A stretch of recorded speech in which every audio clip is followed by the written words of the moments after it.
Neemias, capítulo 1.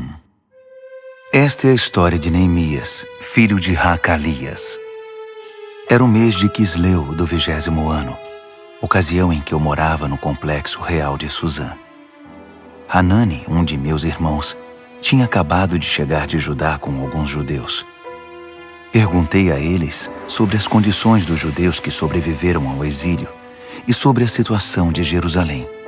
A resposta deles foi: a condição dos sobreviventes do exílio que ainda estão na província é péssima. Eles enfrentam muitas dificuldades. Os muros de Jerusalém continuam em ruínas e dos portões só restam as cinzas. Quando ouvi isso, sentei-me e chorei. Durante vários dias, a tristeza me dominou e fiquei sem comer nada, orando ao Deus dos céus.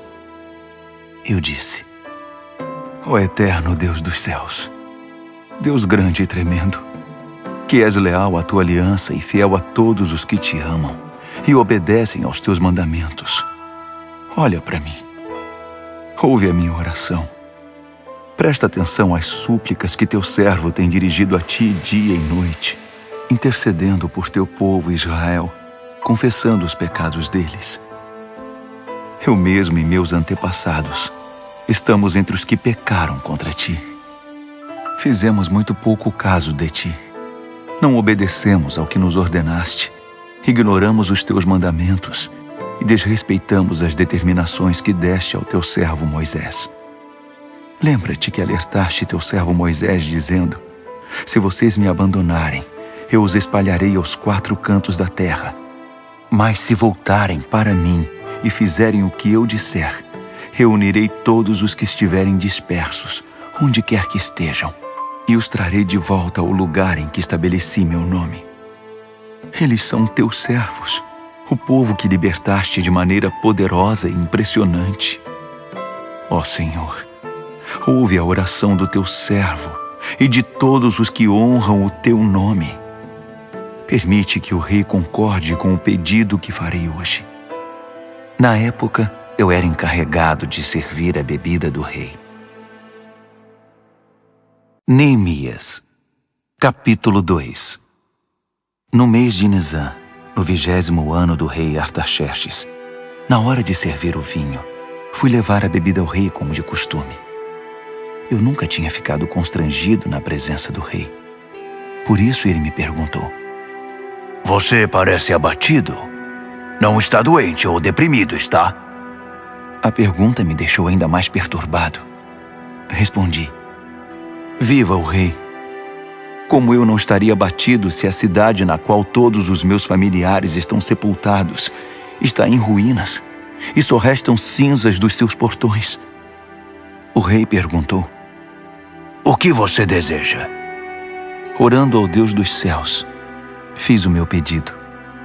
Se o rei está contente comigo e acha que sou um bom funcionário, dá-me permissão para ir ajudar até a cidade na qual meus antepassados estão sepultados, para que eu possa reconstruí-la. O rei, com a rainha sentada ao seu lado, disse: quanto tempo você precisa para realizar esse trabalho e quando estará de volta? Eu disse a data e o rei concordou com a minha ida. Depois eu disse: se o rei concordar, escreva cartas aos governadores do território a oeste do Eufrates, para que me deixem passar até chegar a Judá. Que o rei dê também ordens a Asaf, o encarregado dos bosques do rei, para me fornecer madeira para as vigas do complexo do templo, para os muros da cidade e para a casa em que vou me alojar. A mão generosa de Deus estava comigo, e o rei me concedeu as cartas. Quando me encontrei com os governadores do outro lado do rio Eufrates, mostrei a eles as cartas do rei. O rei providenciou até mesmo uma escolta de cavaleiros. Quando Sambalate, o Horonita, e Tobias, o oficial amonita, souberam disso, ficaram furiosos. Eles não se conformavam em ver alguém defender os interesses do povo de Israel. Foi assim que cheguei a Jerusalém. Depois de 3 dias, eu e alguns homens que estavam comigo nos levantamos no meio da noite. Eu não tinha contado a ninguém o que Deus havia posto no meu coração a respeito de Jerusalém. O único animal que tínhamos era aquele em que eu estava montado. Na escuridão da noite, passei pela porta do vale na direção da fonte do dragão, até a porta do esterco, inspecionando os muros de Jerusalém que haviam sido derrubados e os portões que haviam sido queimados. Depois passei pela porta da fonte e subi em direção ao tanque do rei. Mas não havia como o jumento em que eu estava montado passar. Então subi pelo vale naquela escuridão, inspecionei o muro e voltei pela porta do vale. As autoridades locais não sabiam onde eu havia ido e o que estava fazendo. Eu não tinha dito aos judeus, aos sacerdotes, aos nobres, às autoridades locais, nem a qualquer outra pessoa que estaria trabalhando. Então apresentei a eles um relatório. Vamos ser francos. A situação está muito ruim. Jerusalém está em ruínas. Os portões estão todos queimados. Venham comigo. Vamos construir os muros de Jerusalém para que essa situação lamentável tenha um fim. Também contei a eles que Deus estava comigo e que o rei estava me apoiando. Eles responderam: estamos com você. Vamos começar. Logo estavam prontos para começar a obra. Quando Sambalate, o horonita, Tobias, o oficial amonita, e Gesem, o árabe, souberam disso, começaram a caçoar de nós. O que vocês estão fazendo? Pensam que podem passar por cima das ordens do rei? Respondi: o Deus dos céus nos dará sucesso. Somos servos dele e vamos reconstruir os muros. Vocês podem ficar fora disso. Não deem palpite. Jerusalém não é da conta de vocês. Neemias, capítulo 3. O sacerdote principal, Eliasibe, e seus colegas sacerdotes logo se prontificaram. Começaram a trabalhar na porta das ovelhas. Restauraram as portas e fixaram-nas nos batentes. Depois seguiram até a torre dos 100 e a torre de Hananeel. Os homens de Jericó trabalhavam com eles. Ao lado deles, Zacur, filho de Inri. A porta do peixe foi construída pelos irmãos Hassenaá. Eles a restauraram, a encaixaram nos batentes e instalaram as trancas e as travas de segurança. Meremote, filho de Urias, filho de Racós, trabalhou do lado dele. Ao seu lado, Mesulão, filho de Berequias, filho de Mesesabel. Depois, Zadok, filho de Baaná. Ao lado dele, os tecoitas, exceto os nobres que se recusavam a sujar as mãos. A porta de Gesana foi restaurada por Joiada, filho de Pazéia, e por Mesulão, filho de Besodias. Eles a restauraram, a encaixaram nos batentes e instalaram as trancas e as travas de segurança. O gibeonita Melatias, o meronotita Jadom e os homens de Gibeon e de Mispá, lugares que estavam sob a jurisdição do governador da província além do Eufrates, trabalharam com eles. Uziel, filho de Haraías, um dos ferreiros, trabalhou do lado deles, e ao seu lado Hananias, um perfumista. Eles reconstruíram os muros de Jerusalém até o muro largo. O trecho seguinte foi construído por Refaías, filho de Hur, governador da metade de Jerusalém. Ao lado dele, Gedaías, filho de Harumaf, reconstruiu a frente de sua casa. Atus, filho de Rasabnéias, trabalhou do lado dele. Malquias, filho de Harim, e Hassub, filho de Paate-Moabe, reconstruíram outro trecho, que incluía a Torre dos Fornos.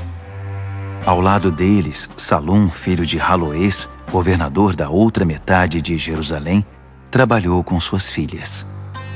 A porta do vale foi reconstruída por Hanum e pelos moradores de Zanoa. Eles a restauraram, a puseram nos batentes e instalaram as trancas e as travas de segurança. Reconstruíram também 450 metros do muro até a porta do esterco. A porta do esterco foi reconstruída por Malquias, filho de Recabe, governador do distrito de Bet-Haquerem. Ele a restaurou, a pôs nos batentes e instalou as trancas e as travas de segurança. A porta da fonte foi reconstruída por Salum, filho de Col-Rosé, governador do distrito de Mispá. Ele a restaurou, a cobriu, a pôs nos batentes e instalou as trancas e as travas de segurança. Também reconstruiu o muro do tanque de Siloé, que fica no jardim do rei, até os degraus que descem da cidade de Davi.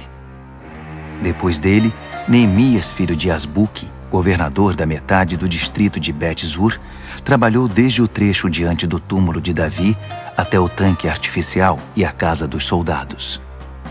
Em seguida estavam os levitas sob o comando de Reum, filho de Bani. Ao lado deles, Razabias, governador da metade do distrito de Keila, representou aquela região. Depois, seus irmãos continuaram reconstruindo sob o comando de Binui, filho de Henadad, governador da outra metade do distrito de Keila. O trecho que se estende desde a subida do depósito de armas até a esquina do muro foi reconstruído por Ézer, filho de Jesua, governador de Mispá. O trecho desde a esquina até a porta da casa do sacerdote principal Eliasibe foi reconstruído por Baruque, filho de Zabai.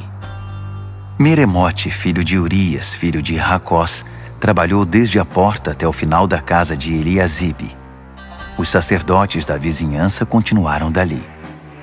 Benjamim e Hassube reconstruíram o trecho do muro diante das suas casas, e Azarias, filho de Maazéias, filho de Ananias, trabalhou do lado das residências.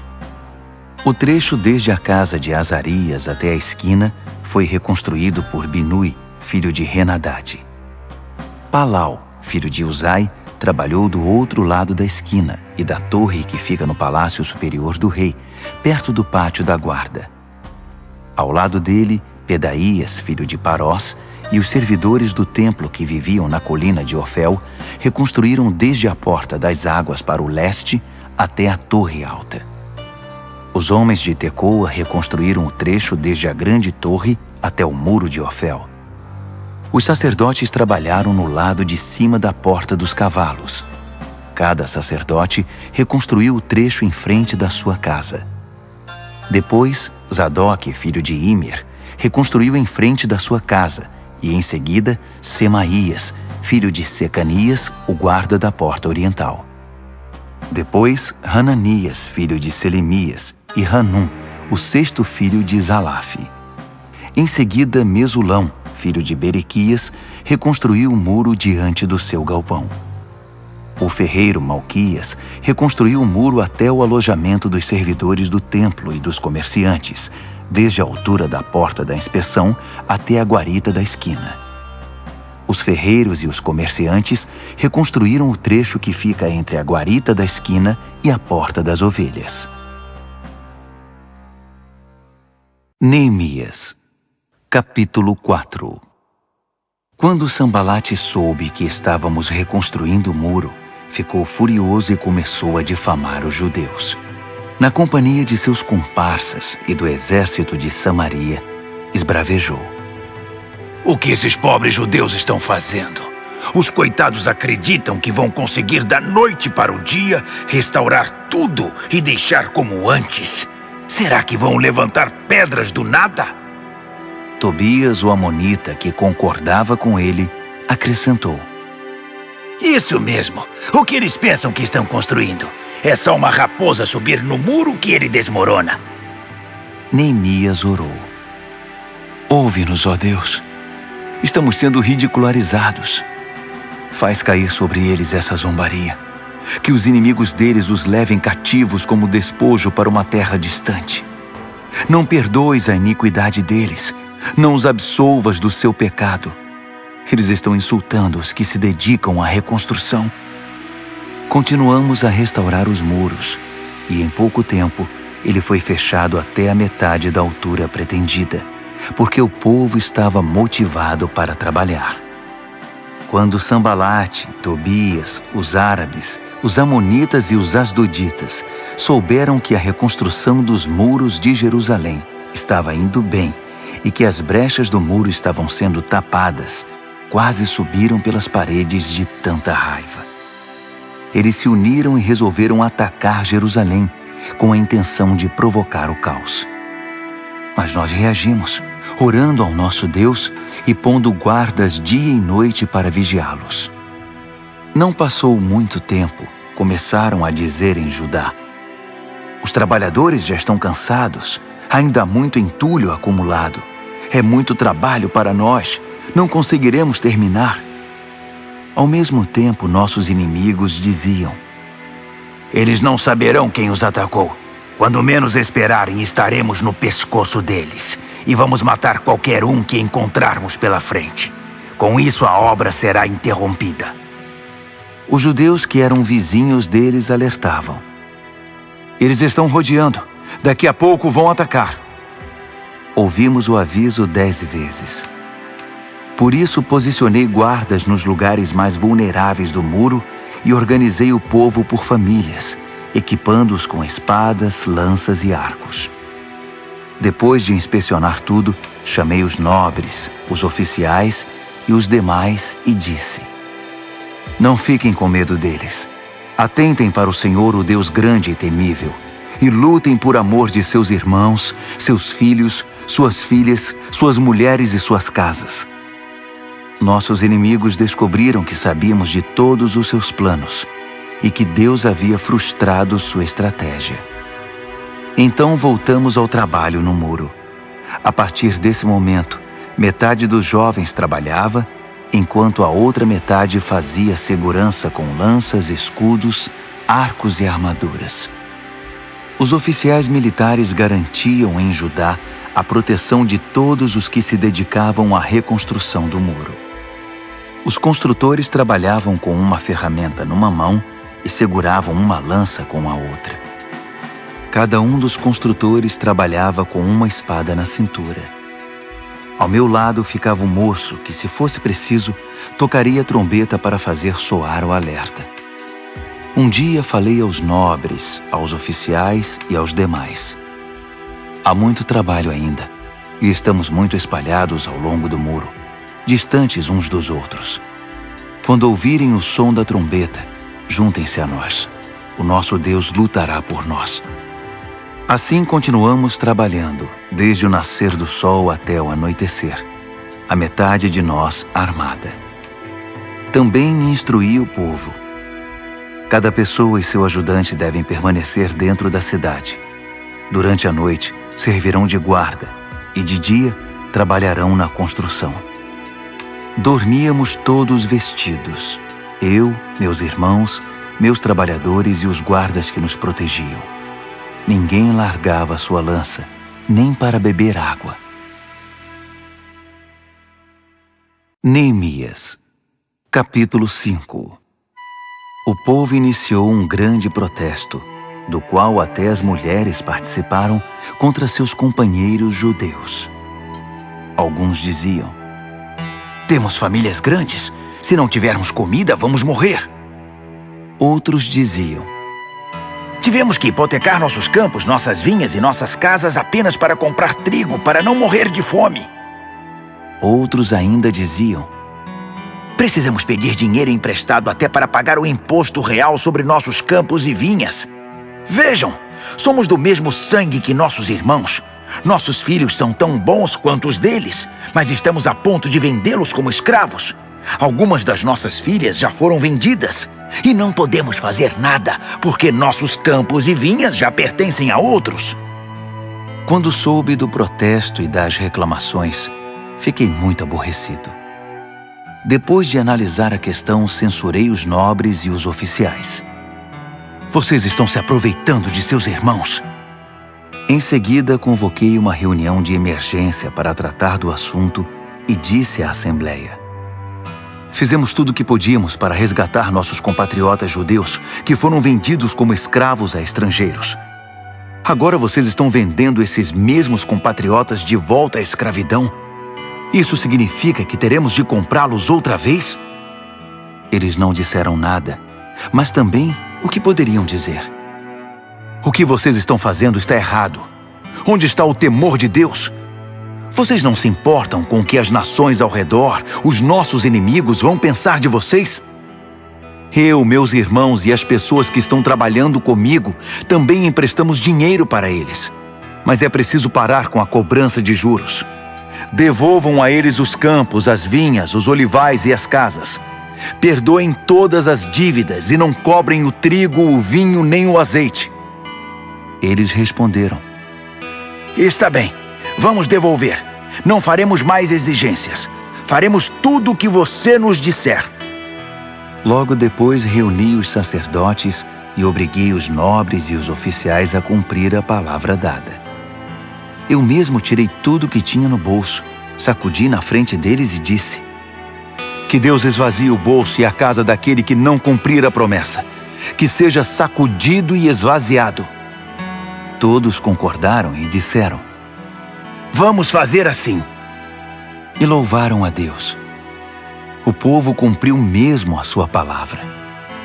Desde que o rei Artaxerxes me nomeou governador da terra de Judá, do 20º ano ao 32º ano do reinado de Artaxerxes, nem eu, nem meus irmãos nos beneficiamos da comida destinada ao governador.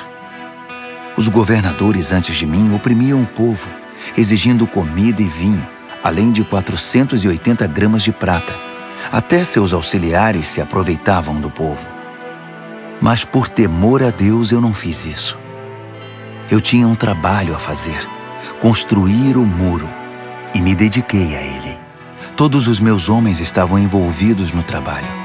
Não tínhamos tempo para nos preocupar em adquirir propriedades. Além disso, dei de comer do meu próprio bolso a 150 judeus e oficiais provenientes de nações vizinhas. Um boi, 6 ovelhas e vários frangos eram preparados todos os dias. E a cada 10 dias, eu fornecia grande quantidade de vinho. Mesmo assim, nunca me faltou nada. Lembra-te de mim, ó Deus, de tudo que fiz por esse povo. Neemias, capítulo 6. Quando Sambalate, Tobias, Gesem, o árabe, e nossos demais inimigos souberam que havíamos reconstruído o muro e que não havia mais brechas nele, apesar de ainda não termos posto os portões, Sambalate e Gesem mandaram dizer: Venha se encontrar conosco em Quefirim, no vale de Ono. Eu sabia que eles pretendiam me causar algum mal. Por isso mandei dizer: Estou ocupado com um trabalho importante e não posso ir agora. Por que interromperia o que estou fazendo só para me encontrar com vocês? Eles fizeram o convite 4 vezes, e 4 vezes mandei a mesma resposta. Então, pela 5ª vez, pelo mesmo mensageiro, Sambalate mandou uma carta selada com a seguinte mensagem: Estão dizendo entre as nações, e Gesem confirma isso, que você e os judeus estão planejando uma revolta, e que essa é a razão de estarem reconstruindo os muros. Estão dizendo que você quer ser rei e que já nomeou profetas para proclamar em Jerusalém: há um rei em Judá. Tudo isso será relatado ao rei. Você não acha melhor sentarmos para conversar? Mandei dizer: Tudo o que você está falando não passa de invenção sua. Eles estavam tentando nos intimidar. Pensavam: eles vão desistir, e assim nunca terminarão essa obra. Mas pedi a Deus: dá-me forças. Logo depois, fiz uma reunião secreta com Semaías, filho de Delaías, filho de Meetabel, em sua casa.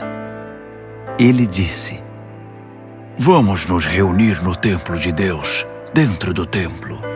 Vamos nos proteger com as portas trancadas, pois eles vêm para matá-lo. É isso mesmo. Eles virão à noite para tirar a sua vida. Respondi: Por que alguém como eu teria de fugir?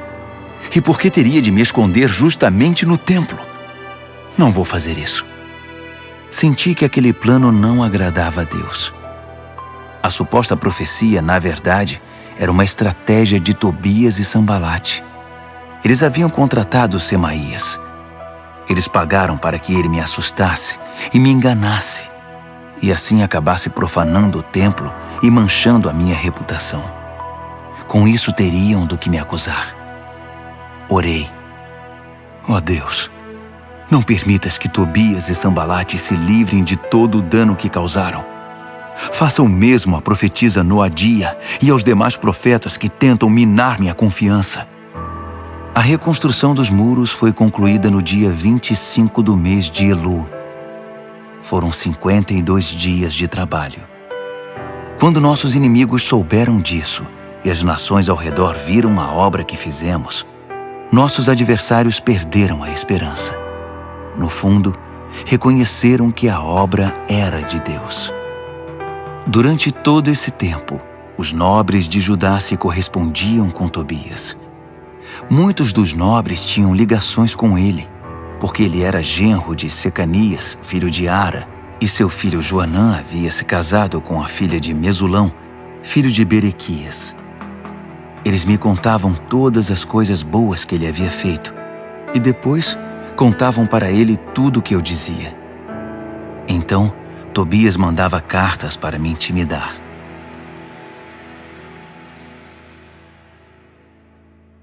Neemias, capítulo 7.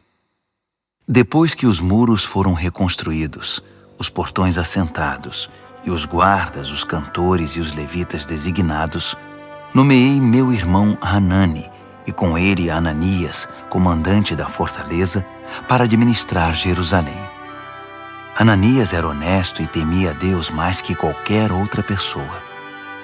Dei a seguinte ordem: não abram os portões de Jerusalém antes do nascer do sol, e tranquem os portões com as barras de segurança antes de os guardas se retirarem. Escolham guardas entre os cidadãos de Jerusalém e encarregue-nos da segurança no trecho que fica diante da casa deles. A cidade era grande e espaçosa, mas a população era ainda pouco numerosa e muitas casas continuavam em ruínas. Deus pôs em meu coração reunir os nobres, os oficiais e toda a população para que todos fossem registrados. Encontrei os registros genealógicos dos que retornaram do exílio com o primeiro grupo. Estes são os nomes que constavam deles. Estes são os habitantes da província que retornaram do cativeiro, os quais Nabucodonosor, rei da Babilônia, tinha levado cativos. Eles voltaram para Jerusalém e Judá, cada um para sua cidade de origem.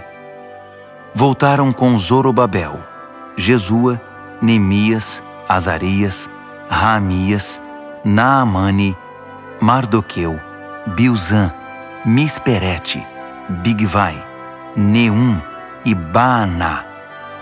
O número dos homens do povo de Israel por famílias de origem: Parós, 2.172. Cefatias, 372. Ara, 652. Paate-Moabe, descendentes de Jesua e Joabe, 2.818. Elão, 1.254. Zatu, 845. Zacai, 760. Binui, 648. Bebai, 628. Asgade, 2.322. Adonicão, 667. Bigvai, 2.067. Adim, 655.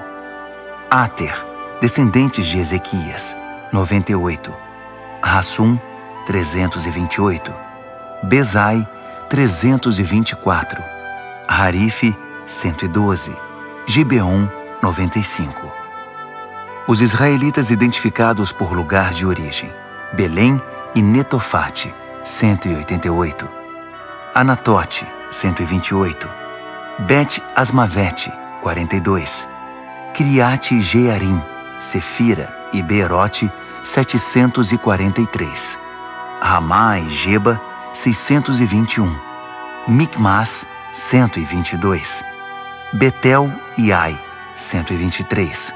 O outro Nebo, 52. O outro Elão, 1.254. Harim, 320. Jericó, 345. Lode, Hadide e Ono, 721. Senaá, 3.930. Das famílias dos sacerdotes: Gedaías, descendentes de Jesua, 973. Imer, 1052. Pazur, 1247. Harim, 1017. As famílias dos levitas: Jesua, descendentes de Cadmiel e de Rodeva, 74. Os cantores, os descendentes de Asaf, 148. As famílias dos guardas: Salum, Ater, Talmon, Acube, Atita e Sobai, 138.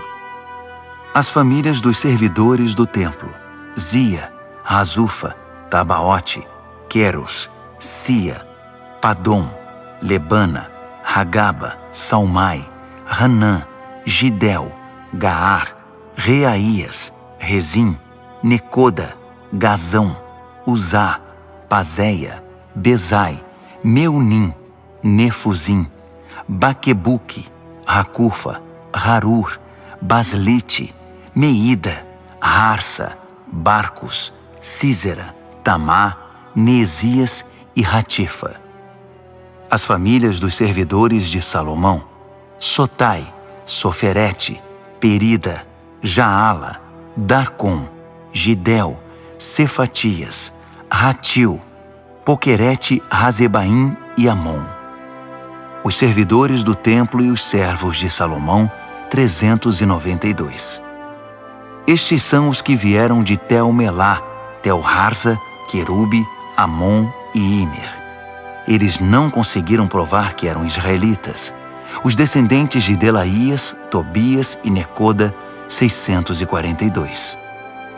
O mesmo aconteceu com estas famílias de sacerdotes: os descendentes de Rabaías, Racós, Barzilai, que se casou com uma filha de Barzilai de Gileade e era chamado por esse nome. Eles procuraram os registros da família, mas não encontraram. Por isso foram impedidos de exercer a função de sacerdote e considerados ritualmente impuros. O governador determinou que eles não poderiam comer do alimento sagrado até que um dos sacerdotes definisse a situação deles por meio do Urim e do Tumim. O total dos que voltaram do exílio foi 42.360, sem contar os escravos, que totalizavam 7.337. Também havia 245 cantores e cantoras, que possuíam 736 cavalos, 245 mulas, 435 camelos e 6.720 jumentos. Alguns dos chefes das famílias entregaram ofertas voluntárias para a obra. O governador deu ao tesouro 8 quilos de ouro, 50 bacias e 530 vestimentas para os sacerdotes. Alguns dos chefes das famílias deram para o tesouro uma oferta de 160 quilos de ouro e 1.320 quilos de prata para a obra. O restante do povo contribuiu com 160 quilos de ouro, 1.200 quilos de prata e 67 vestimentas para os sacerdotes. Os sacerdotes, os levitas, os guardas, os cantores, os servidores do templo, com alguns outros e com o restante do povo de Israel, encontraram lugar para morar em suas cidades de origem. Neemias, capítulo 8. Por volta do 7º mês, quando todos os israelitas haviam se instalado em suas cidades, o povo se reuniu na praça em frente da Porta das Águas e pediu que o escriba Esdras trouxesse o livro da revelação de Moisés que o Eterno tinha dado a Israel. Então o sacerdote Esdras trouxe o livro para a congregação, formada por homens e mulheres, todos capazes de entender seu conteúdo. Isso aconteceu no 1º dia do 7º mês. Ele leu a revelação de frente para a praça que ficava diante da Porta das Águas, desde cedo até o meio-dia, na presença de homens e mulheres e de todos os que conseguiam entender a leitura. Todos ouviam atentamente o que dizia o livro da revelação. O escriba Esdras estava sobre uma plataforma de madeira, construída especialmente para a ocasião. Do seu lado direito estavam Matitias, Sema, Anaías, Urias, Ilquias e Maazéias. Do lado esquerdo estavam Pedaías, Misael, Malquias, Hassum, Rasbadana, Zacarias e Mesulão. Esdras abriu o livro. Todos os olhares estavam voltados para ele, que estava de pé sobre a plataforma, e quando ele abriu o livro, todos ficaram de pé. Esdras louvou ao Eterno, o grande Deus, e todo o povo respondeu levantando as mãos. Amém. Amém. Em seguida prostraram-se com o rosto em terra em adoração ao Eterno. Os levitas Jesua, Bani, Serebias, Jamim, Acube, Sabetai, Rodias, Maazéias, Quelita, Azarias, Josabade, Hanã e Pelaías explicavam a revelação, enquanto o povo de pé ouvia com toda reverência. Eles liam pausadamente o livro da revelação de Deus para que o povo pudesse entendê-lo, e em seguida explicavam o que haviam lido. Neemias, o governador, Esdras, o sacerdote e escriba, e os levitas que ensinavam o povo disseram: Este dia é consagrado ao Eterno, o seu Deus. Não chorem nem fiquem abatidos. Porque todo o povo chorava enquanto ouvia as palavras da revelação. Disseram ainda: Voltem para casa e preparem uma festa, um banquete com muita comida e bebida. Repartam a comida com os que não têm, pois este dia é consagrado ao Eterno. Não fiquem entristecidos. A alegria do Eterno fortalecerá vocês. Os levitas continuaram a tranquilizar o povo. Sosseguem, este dia é consagrado. Não fiquem tristes. Então o povo partiu e preparou uma festa. Eles comeram e beberam com muita alegria, até mesmo os pobres. Eles tinham entendido o que havia sido lido para eles. No segundo dia do mês, os chefes das famílias de todo o povo, os sacerdotes, os levitas, reuniram-se em torno do escriba Esdras para estudar mais profundamente as palavras da revelação. Descobriram na revelação que o Eterno havia ordenado por meio de Moisés que o povo de Israel deveria permanecer em cabanas durante as festividades do 7º mês. Então baixaram um decreto e divulgaram entre todas as cidades e em Jerusalém. Subam as colinas e tragam ramos de oliveiras, pinheiros, murtas, palmeiras e qualquer árvore de galhos cheios de folhas, para fazer cabanas, como está escrito. O povo saiu, trouxe os ramos e fez cabanas sobre o telhado e no quintal das casas, no pátio do templo de Deus, na praça da Porta das Águas e na praça da Porta de Efraim. Toda a congregação que havia retornado do exílio fez cabanas e permaneceu nelas. O povo de Israel não fazia isso desde o tempo de Josué, filho de Num. Foi um dia maravilhoso. A alegria era geral. Todos os dias, desde o primeiro até o último, Esdras lia o livro da revelação de Deus. Celebraram a festa durante 7 dias. No 8º, reuniram solenemente a assembleia, conforme o decreto. Neemias, capítulo 9. No dia 24 do mês, o povo de Israel reuniu-se para um jejum, todos vestidos com pano de saco e com terra no rosto, como sinal de arrependimento. Os israelitas romperam todo o relacionamento com os estrangeiros. De pé, confessaram seus pecados e os erros de seus antepassados. Enquanto estavam de pé, leram o livro da revelação do Eterno, seu Deus, durante 3 horas. Depois, durante outras 3 horas, fizeram confissões e adoraram a Deus. Um grupo de levitas, formado por Jesua, Bani, Cadmiel, Sebanias, Buni, Serebias, Bani e Kenani, pôs-se de pé na plataforma e orou em voz alta ao Eterno, seu Deus.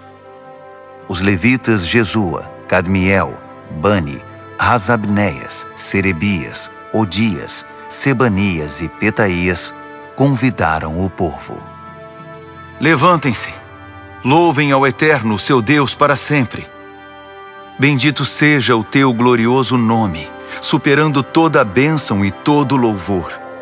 Tu és o único, ó Eterno, somente tu. Fizeste os céus dos céus e todos os seres celestiais, a terra e tudo que nela há, os oceanos e tudo que neles existe. E preservas a vida de todos, os seres celestiais te adoram.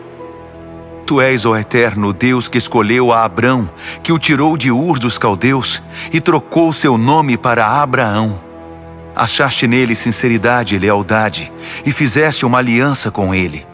Também a promessa de dar a ele a terra dos cananeus, dos hititas, dos amorreus, dos ferezeus, dos jebuseus e dos girgazeus, de entregá-la aos seus descendentes. E cumpriste a tua promessa, pois és justo. Tu atentaste para as angústias dos nossos antepassados no Egito. Ouviste o clamor deles diante do Mar Vermelho. Surpreendeste o faraó, seus oficiais e todo o povo daquela terra com milagres e maravilhas. Sabias da arrogante provocação dos egípcios contra o teu povo e engrandeceste o teu nome, que continua assim até hoje. Abriste o mar diante deles, e eles o atravessaram sem molhar os pés. Destruíste os perseguidores que morreram no fundo do mar. Eles afundaram como uma pedra jogada no mar turbulento. Durante o dia, tu os guiaste com uma coluna de nuvem e durante a noite, com uma coluna de fogo, para mostrar o caminho que deveriam seguir. Desceste sobre o monte Sinai. Dos céus, falaste com eles. Deste a eles instruções sobre como viver, ensinamentos verdadeiros, regras e mandamentos justos. Ensinaste o teu povo a guardar os teus sábados santos. Por meio do teu servo Moisés, deste a eles mandamentos, regras e instruções. Mandaste pão do céu quando eles estavam com fome. Fizeste sair água das rochas para saciar a sede deles. E os mandaste entrar e possuir a terra que tinhas prometido a eles. Mas nossos antepassados foram arrogantes. Por teimosia, não obedeceram aos teus mandamentos. Fizeram-se de surdos, recusaram-se a lembrar os milagres que fizeste diante deles. Tornaram-se obstinados e cismaram em voltar para a escravidão do Egito. Mas tu, sendo Deus perdoador, misericordioso e compassivo, de paciência inacreditável e cheio de amor, não os desamparaste. Mesmo depois de esculpirem um bezerro e de terem dito, este é o Deus de vocês que os tirou do Egito, e de terem feito coisas piores, tu, por tua grande compaixão, não os abandonaste à própria sorte no deserto. A coluna de nuvem não os deixou. Diariamente, ela continuava mostrando o caminho. A coluna de fogo, também à noite, indicava o caminho. Tu concedeste o teu espírito para ensiná-los a viver com sensatez. Nunca deixaste de enviar o maná e deste a eles água em abundância. Sustentaste o povo 40 anos no deserto, e eles tinham tudo de que precisavam. Suas vestes não envelheceram, e seus pés nunca ficaram inchados. Entregaste a eles reinos e povos. Repartiste os territórios deles com o teu povo. Eles conquistaram a terra de Seom, rei de Esbom, e a terra de Og, rei de Bazã. Fizeste que se multiplicassem como as estrelas do céu, e os fizeste entrar e possuir a terra, pois havias prometido aos seus antepassados que eles iriam conquistá-la. Eles entraram na terra, tomaram posse dela e fizeram morada ali. Os cananeus que viviam ali renderam-se diante deles. Tu entregaste ao teu povo a terra, os reis e o povo deles. Podiam fazer o que quisessem com eles. Eles conquistaram fortalezas e lavouras produtivas. Possuíram casas cheias de bens, cisternas, vinhas, olivais, pomares com muitas árvores. Comeram e se fartaram do melhor da terra. deleitaram-se em tua grande bondade. Mas eles se rebelaram contra ti, abandonaram as tuas leis e mataram os teus profetas, os profetas que tentavam conduzi-los de volta para ti, e fizeram coisas ainda piores. Tu os entregaste aos inimigos que os maltrataram. Mesmo assim, no meio da aflição, eles clamaram a ti, e tu os ouviste dos céus. Por conta da tua imensa compaixão, enviaste libertadores que os salvaram da crueldade dos inimigos. Mas assim que as coisas melhoravam, voltavam a cometer pecados piores. Então entregaste aquele povo à própria sorte, aos inimigos que os dominavam. Outra vez eles clamaram, e por tua grande compaixão, tu os ouviste e os livraste. Isso se repetiu várias vezes. Tu os aconselhaste a voltar para a tua revelação, mas eles reagiram com arrogância.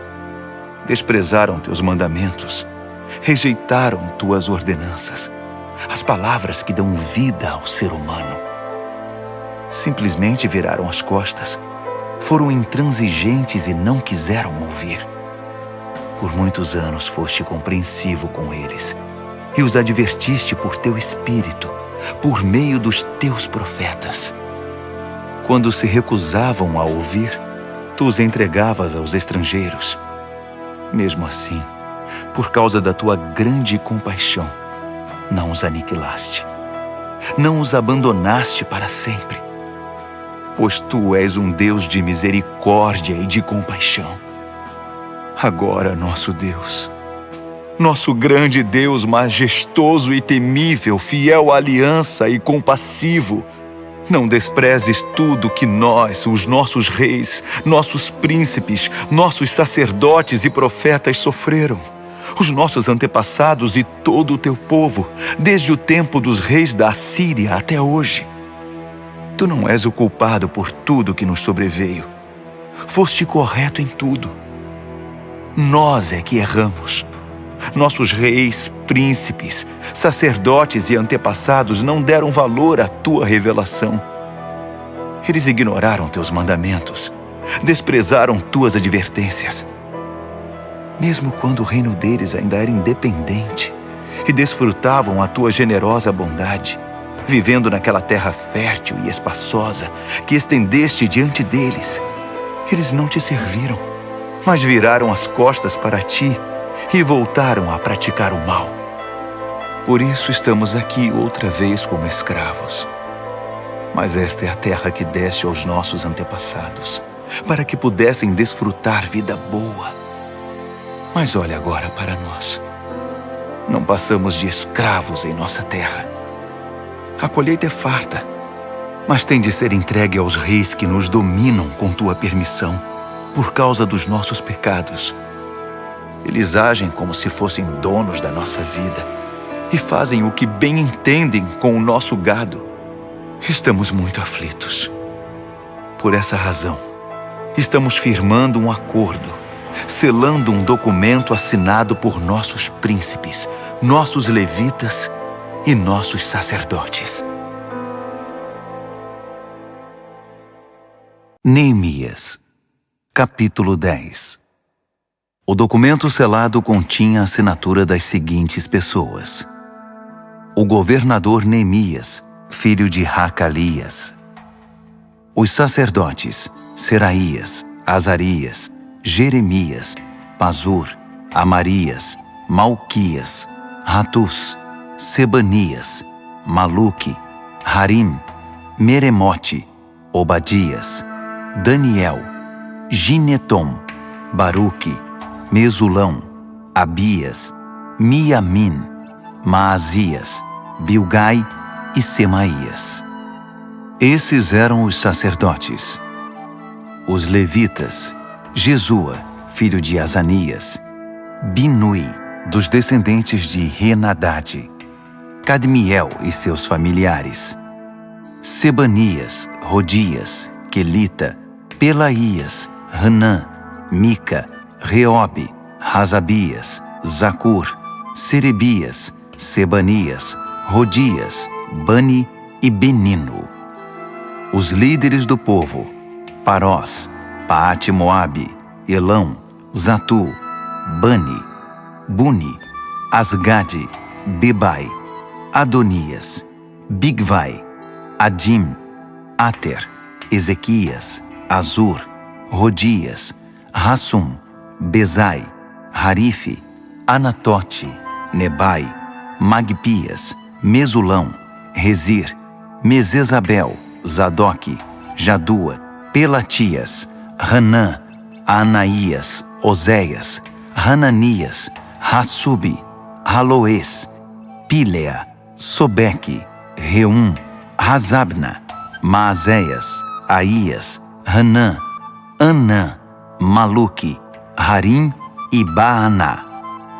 O restante do povo, os sacerdotes, os levitas, os guardas, os cantores, os servidores do templo e todos os que cortaram laços com os vizinhos estrangeiros para obedecer à revelação de Deus, com suas mulheres, seus filhos e suas filhas, todos os que eram mentalmente capazes, juntaram-se aos seus parentes e aos nobres para fazer o juramento de seguir a revelação de Deus, transmitida por meio de Moisés, servo de Deus, de obedecer e praticar todos os mandamentos do Eterno, nosso Deus, e todos os seus decretos e regras. Assim, não daremos nossas filhas em casamento aos nossos vizinhos estrangeiros, nem deixaremos nossos filhos tomarem as filhas deles. Quando os povos vizinhos trouxerem suas mercadorias e seus cereais no sábado, não faremos negócios com eles, nem no sábado, nem em qualquer outro dia santificado. De 7 em 7 anos, deixaremos a terra descansar e cancelaremos todas as dívidas. Comprometemo-nos a pagar o tributo anual de 4 gramas para as despesas do templo do nosso Deus, com os pães da mesa, as ofertas de cereais, as ofertas queimadas, as ofertas dos sábados, da lua nova e das festas fixas, as ofertas sagradas, as ofertas de perdão para expiação a favor de Israel, a manutenção do templo do nosso Deus.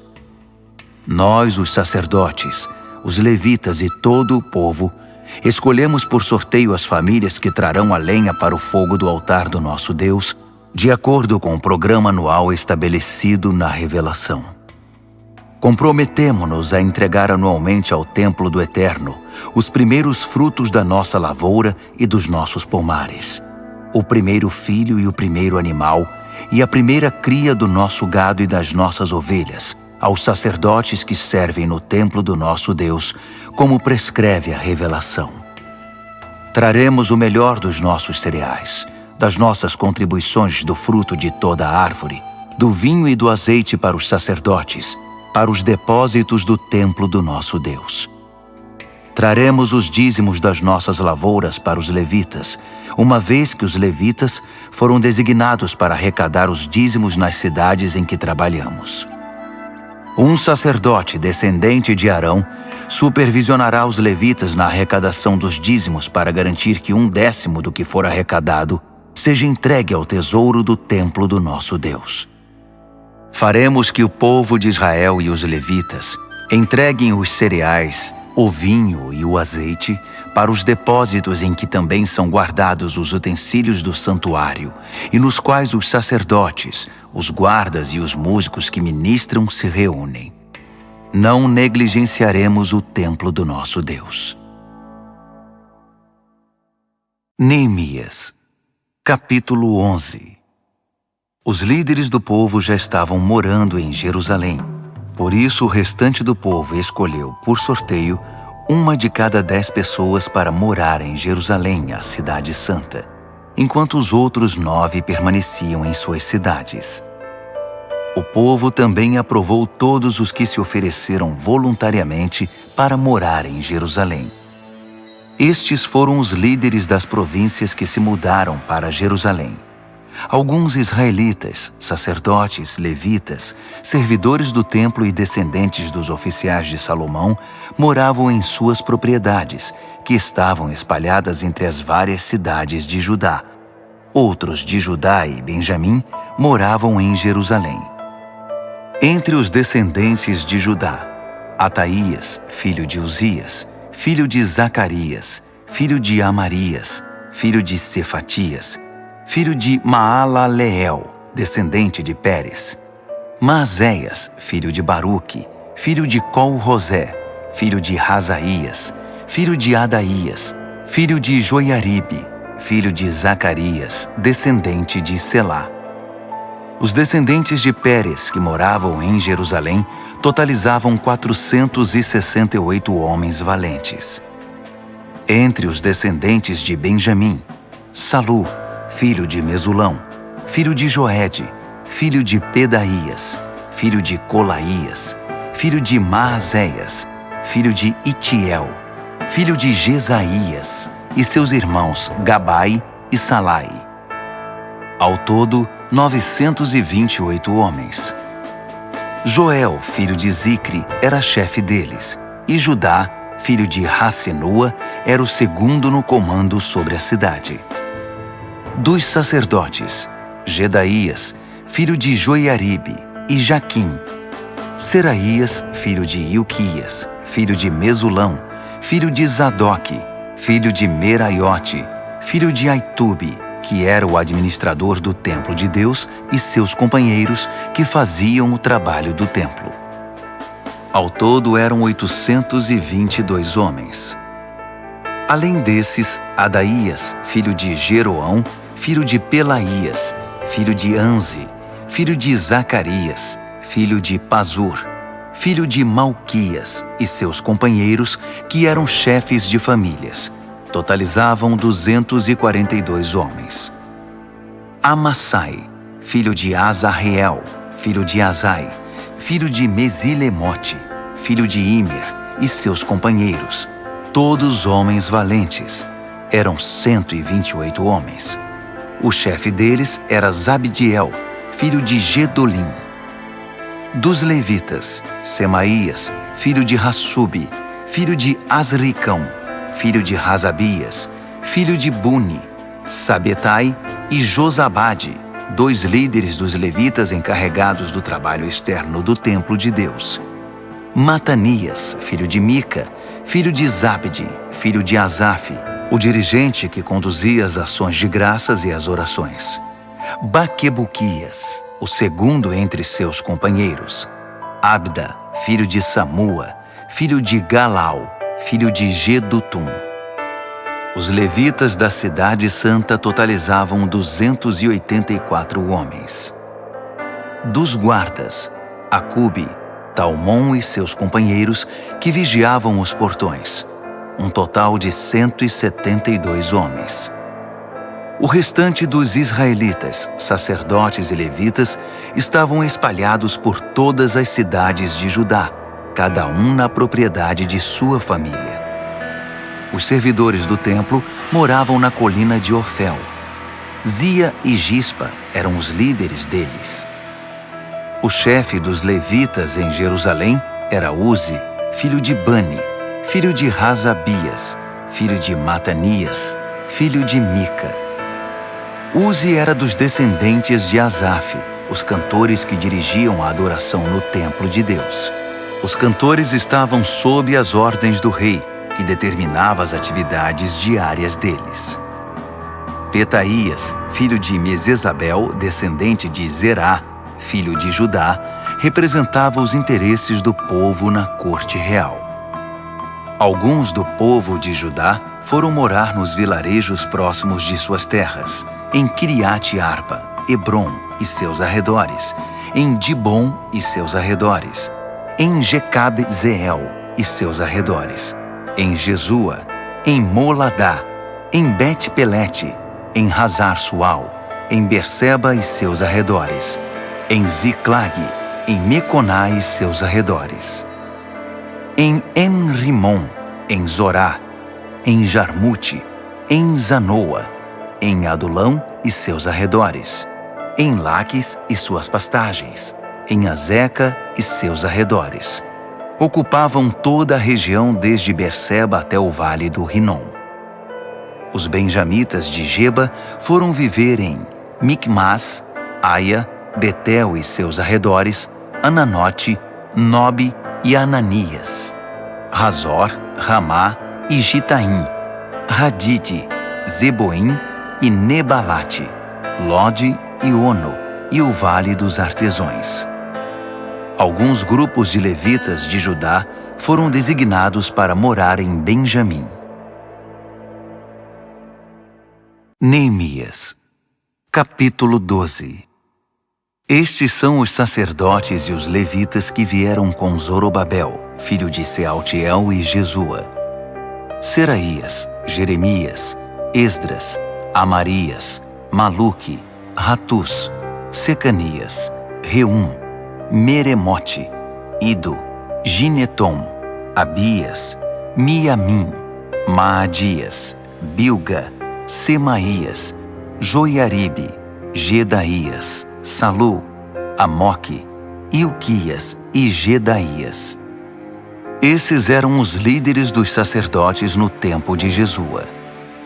Os levitas: Jesua, Binui, Cadmiel, Serebias e Judá. Matanias e seus irmãos eram encarregados dos cânticos de louvor, e seus irmãos Baquebuquias e Uni ficavam de frente para eles durante a adoração. Jesua foi pai de Joiaquim. Joiaquim foi pai de Eliasibe. Eliasibe foi pai de Joiada. Joiada foi pai de Jonatas.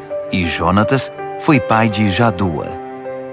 Nos dias de Joiaquim, estes foram os chefes das famílias dos sacerdotes: da família de Seraías, Meraías; de Jeremias, Ananias; de Esdras, Mesulão; de Amarias, Joanã; de Maluque, Jonatas; de Secanias, José; de Harim, Adna; de Meremote, Reucai; de Ido, Zacarias; de Ginetom, Mesulão; de Abias, Zicre; de Miniamim e Maadias, Piltai; de Bilga, Samua; de Semaías, Jonatas; de Joiaribe, Matenai; de Gedaías, Uzi; de Salai, Calai; de Amoque, Heber; de Ilquias, Razabias; de Gedaías, Natanael. Nos dias de Eliasibe, Joiada, Joanã e Jadua, os levitas foram registrados como chefes de famílias. Durante o reinado de Dario, rei da Pérsia, foram registrados os sacerdotes. Os levitas que eram chefes de famílias foram registrados no livro das crônicas até os dias de Joanã, filho de Eliasibe. Eram eles Razabias, Serebias e Jesua, filho de Cadmiel. Seus irmãos ficavam de frente para eles durante o louvor e as ações de graças, para fazer o contracanto, conforme Davi, o homem de Deus, havia instruído. Os guardas foram Matanias, Baquibuquias, Obadias, Mesulão, Talmom e Acube. Eles vigiavam os depósitos que ficavam ao lado dos portões. Viveram na época de Joiaquim, filho de Jesua, filho de Josadaque, no período do governador Neemias e do sacerdote e escriba Esdras. Para a dedicação dos muros foram convocados levitas de toda a parte para estar em Jerusalém e preparar uma grande celebração, com hinos de ações de graças e cânticos ao som de símbolos, harpas e liras. Vieram cantores de todas as partes de Jerusalém, dos vilarejos dos netofatitas, de Bet-Gilgal, das terras de Geba e Asmavete. Eles fundaram vilas para si em torno de Jerusalém. Os sacerdotes e os levitas se consagraram. Depois, fizeram o mesmo com o povo, os portões e o muro. Chamei os líderes de Judá para se reunirem perto do muro e formei 2 grandes coros. Um deles seguiu para a direita, na direção da porta do esterco, acompanhado por Rosaías e metade dos líderes de Judá, entre eles Azarias, Esdras, Mesulão, Judá, Benjamim, Semaías e Jeremias. Alguns dos jovens sacerdotes portavam trombetas. Depois, tocando os instrumentos musicais de Davi, o homem de Deus, vinham Zacarias, filho de Jonatas, filho de Semaías, filho de Matanias, filho de Micaías, filho de Zacur, filho de Asaf, e seus irmãos Semaías, Azarreel, Milalai, Gilalai, Maai, Natanael, Judá e Hanani. O escriba Esdras os liderava. Da porta da fonte, subiram direto pelos degraus da cidade de Davi, pela escada que fica ao longo do muro, acima do palácio de Davi, voltando para a porta da fonte a leste. O outro grupo seguiu para a esquerda. Eu e metade do povo seguimos pelo muro, desde a Torre dos Fornos até a parte larga do muro, acima da porta de Efraim, a porta de Gesana, a porta do Peixe, a torre de Hananeel e a torre dos 100, até a porta das ovelhas. Paramos na porta da guarda. Depois, os 2 coros ocuparam seus lugares no templo de Deus. Acompanhei a metade dos oficiais e os sacerdotes Eliaquim, Maazéias, Miniamim, Micaías, Elioenai, Zacarias e Hananias, que estavam com suas trombetas. Também estavam lá Maazéias, Semaías, Eleazar, Uzi, Joanã, Malquias, Elão e Ézer. Os cantores eram conduzidos por Jezraías. Naquele dia ofereceram muitos sacrifícios numa grande celebração, pois Deus os havia enchido de alegria. As mulheres e as crianças levantaram a voz com todo o povo. O júbilo de Jerusalém foi ouvido de muito longe. Naquele mesmo dia, foram escolhidos os encarregados dos depósitos das ofertas, dos primeiros frutos e dos dízimos. Eles tinham a responsabilidade de garantir que a porção dos sacerdotes e dos levitas, ordenada pela revelação, fosse trazida das terras pertencentes às cidades. O povo de Judá respeitava muito o trabalho dos sacerdotes e dos levitas. O povo, os cantores e os guardas fizeram tudo como mandava a cartilha. Conduziram a adoração a Deus e o ritual da purificação, de maneira tal que teria enchido os olhos de Davi e Salomão.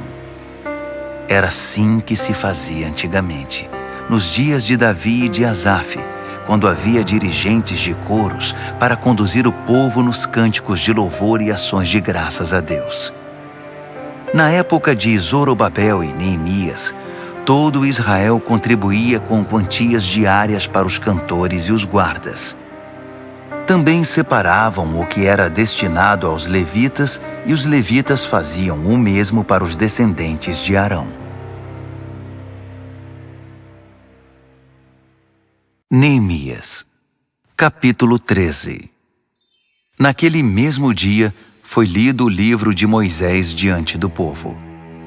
Descobriu-se no livro que nenhum amonita ou moabita podia fazer parte da congregação do povo de Deus, porque eles não haviam acolhido o povo de Israel, negando a eles comida e bebida.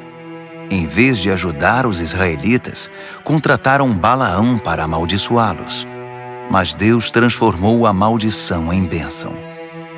Quando ouviram a leitura da revelação, excluíram de Israel todos os estrangeiros. Antes disso, o sacerdote Eliasibe havia sido encarregado dos depósitos do templo de Deus.